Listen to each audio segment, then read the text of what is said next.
I'm Joe Merrick, and this, can't believe I'm saying this, but this is E3.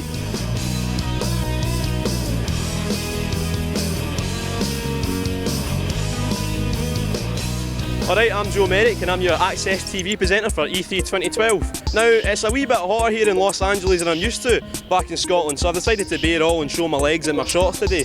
It's safe to say that we're champing at the bit to get inside there, especially after yesterday's excellent Sony conference, where a couple of big games were shown off, including Beyond, which looks simply incredible, and a couple of Vita exclusives, Assassin's Creed 3 Liberation and Call of Duty Black Ops: Declassified. And we also had the incredible looking Last of Us trailer, which had us all with our jaws wide open. So, why don't you come and join me while we head in for our first pack day, where we check out Tomb Raider, we go to the Ubisoft stand to check out Assassin's Creed 3 and Far Cry 3, and as well as a whole host of other amazing games.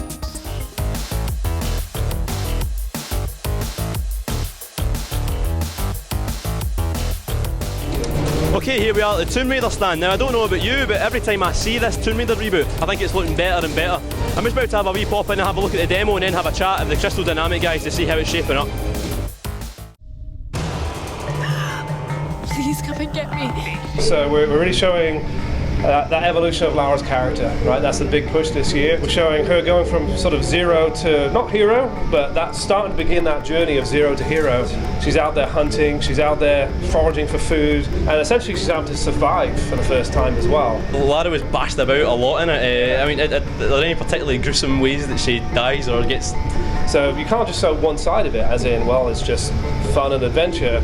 The other side is, no, the death side, which is like you either survive or be killed, right? So naturally, as an extension of that theme, it can get pretty gruesome at some points. Must have been pretty tough for the motion capture actor involved.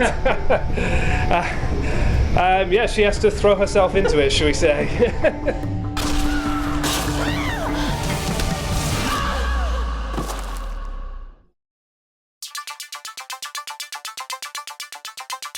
We're at the absolutely massive Ubisoft stand where they're showing off two of the biggest games of E3. That's Far Cry 3 and Assassin's Creed 3.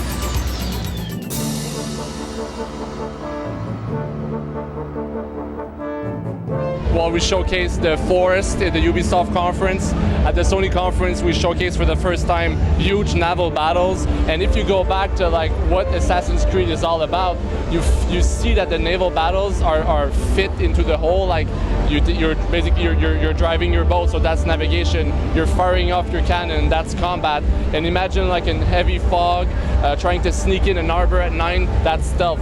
So it really fits with the core gameplay mechanics on Assassin's Creed, but in a totally different level, which is the ocean. Assassin's Creed 3 is definitely the biggest game we've built yet. There's a lot of content in that game. I think we showcased only a part of that at E3, and there's more surprises to come, obviously. And we're doing a recap of the whole Desmond storyline, so nobody's left out. So I think it's a good time to join us. Okay. So, if we're talking Assassin's Creed 3 Liberation on the Vita, what's the thing you're most excited about with that game? Well, for us, it's the first time we have a female assassin. That's very, very exciting, and we think it's a very great story that ties in within the time period. So we're very happy to have that game on Vita.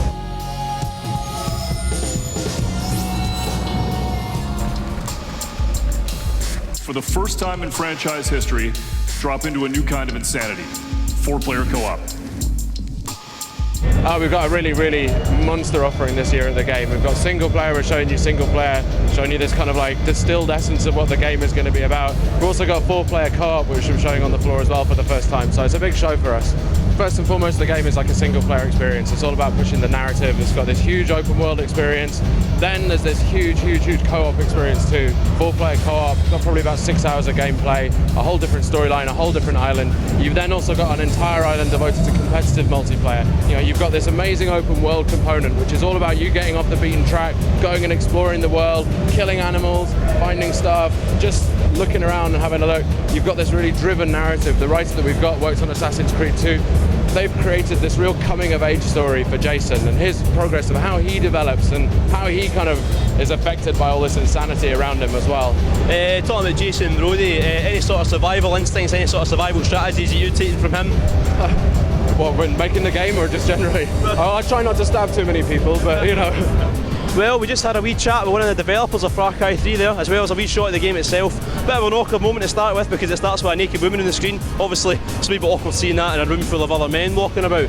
Also awkward was the fact that I'm utter pish at the game. Couldn't shoot anything for love nor money. Despite that though, this game is one of the most stunning things I've ever seen, and it's definitely one to look forward to.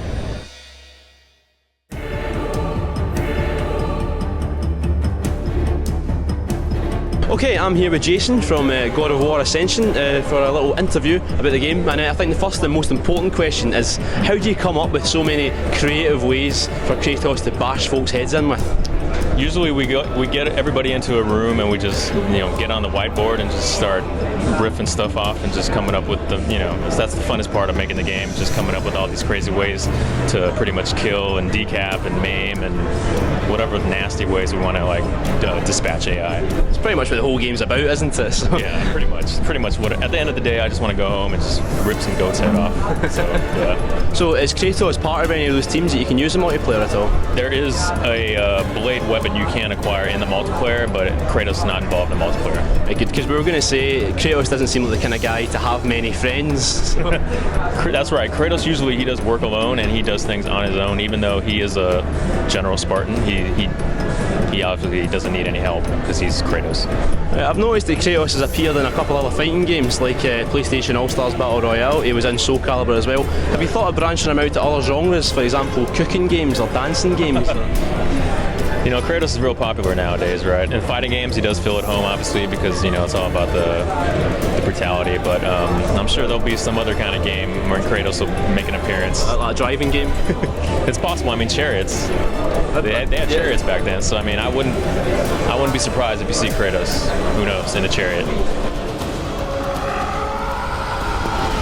Well, that's it for day one from E3. What can I say? It's been absolutely hectic, it's been knackering, it's been stressful, but it's also been amazing. Now, I'm back to the hotel to my scratcher for some well-earned rest. Back here again tomorrow to do the same thing all over again. See you then.